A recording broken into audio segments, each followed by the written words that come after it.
So with this, I'm gonna talk a little bit about FracFocus. I've got a good bit of data to share. What I'm trying to show from this presentation is some examples and basic information, and it's really kind of, you know, just taking the cover off a little bit to peek inside on kind of the level of detailed analysis that we've done.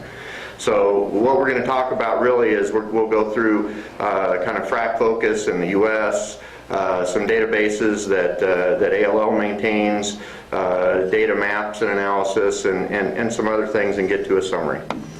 So first, for FracFocus in the U.S., it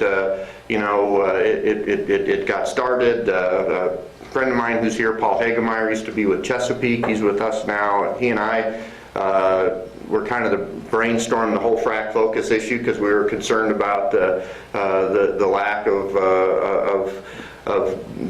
having this data available publicly, and there was a lot of uproar about it. So we took that to the Groundwater Protection Council, Interstate Oil and Gas Compact Commission, a number of other companies, and boom, a few months later we started having FracFocus, and it's been evolving since then.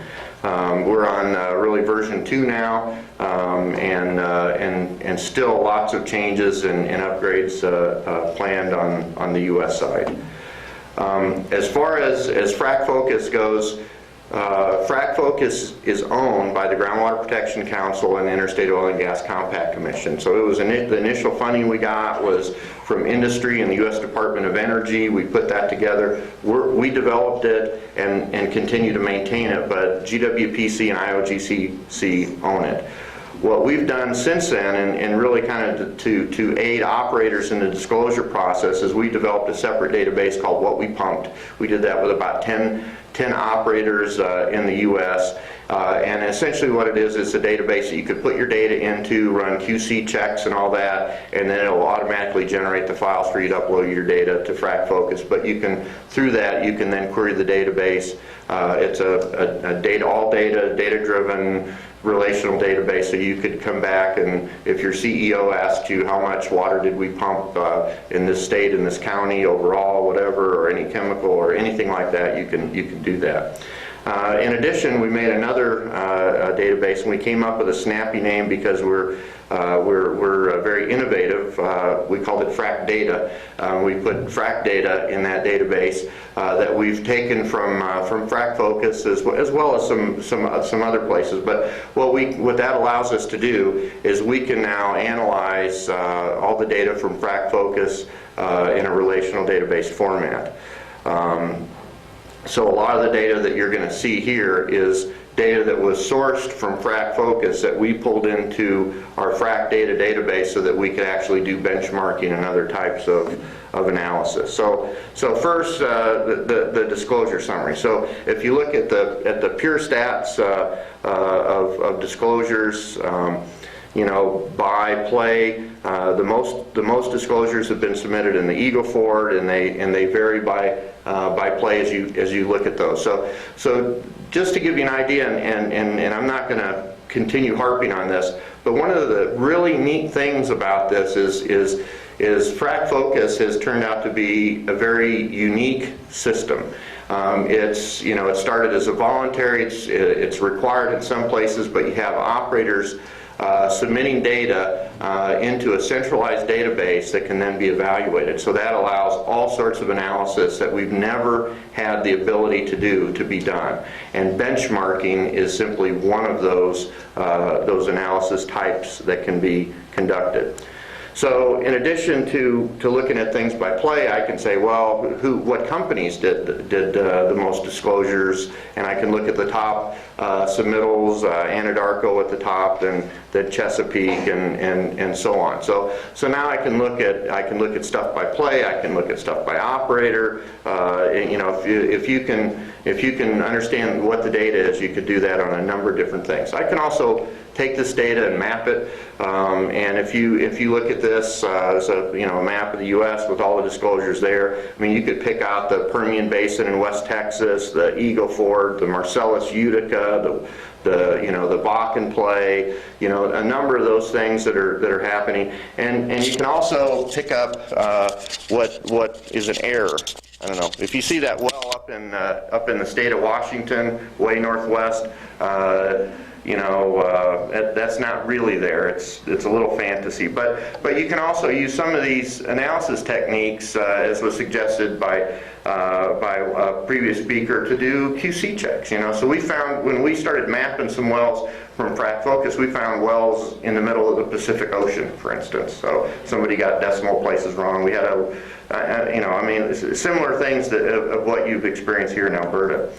The other thing that I can do is I can say, well, how are say the top operators? If I pick the top 10 operators, where are they? So now I could look to see where the operators that have had the most submittals into FracFocus, which essentially are the most active operators in the U.S., is where they're drilling their wells. And then I can do the same for, you know, maybe the next group of companies that are out there. And what you wind up seeing as you go into any one of these plays is once you kind of get through about that top 10 in any play, the numbers fall off past about that amount. And the other thing that I can do, so we've done benchmarking projects for service companies where service companies are trying to figure out where there's maybe a market for them.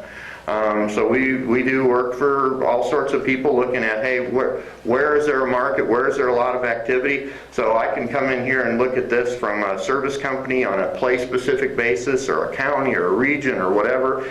And now I can say, well, who are the top service companies in the country in a play in the Eagle Ford, in the Permian Basin, and you could see even from there as we, you know, those top graphs, which is the, you know, 1 through 10, and as you go down, it gets, you know, that second level gets a little bit smaller. The other thing I can do is this was the example I was referring to. So here's the Bakken up in North Dakota and Montana. You know, that top picture, you know, those are the top 10 operators, and then you see 11 through 20, and finally that, you know, that next level. And you start noticing a few things. You start going, well, some of these guys got to play kind of late because they're out on the fringe, or they're you know, maybe they don't have a really great spot. So we can look at a particular play too. So if we look at the Utica, you know, you can look at some of the stuff you might be used to, depth, you know, where hot spots are or have been predicted, maybe based on TOC or other things. And then I can say, well, where are those in the particular Utica? And I can also look at that with other data like phase windows, and I can say, well, it looks to me like people are really focusing on that wet gas window. So if I start looking at predictions of what's going to happen, where things are going to be, where development is going to continue, that's where it's going to be. I can also look at water use variation, so I can do bubble charts on maps to be able to see where people are, you know, on every well, how much water is compared to that. I can do it by company, so now I can sit here and plot down, you know, say, well, you know, why is company A use less water than company B? You know, so it can get really interesting if you look at that on a company by company basis, maybe on a county by county basis, maybe relation to thickness of the formation, per foot of lateral, how close the wells are spaced together. So there's a number of things you could do that go beyond environmental issues.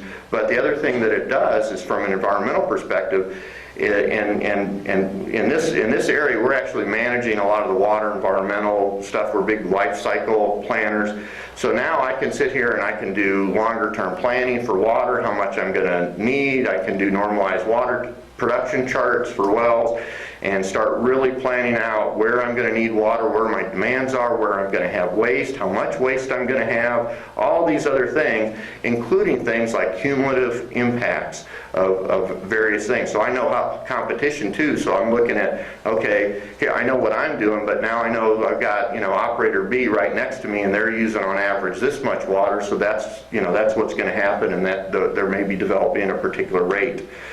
I can do the same thing with service companies, so I can do this, you know, water use charting or mapping by service company. I can do benchmarking. So if I'm a company and I'm trying to pick a service company to utilize, I can look at, well, hey, how come, you know, this company, the wells that they are in charge of, they're using the least amount of water, the least amount of chemicals, and getting the highest ratio or effectiveness of production.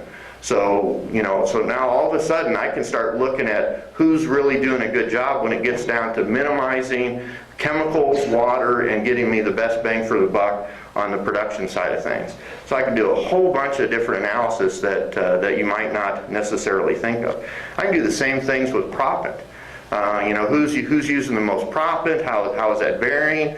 Lots of different things that you could do from an analysis perspective. Furthermore, I can sit here and come up with either an operator by operator, what's the frac blend, the chocolate chip cookie recipe that's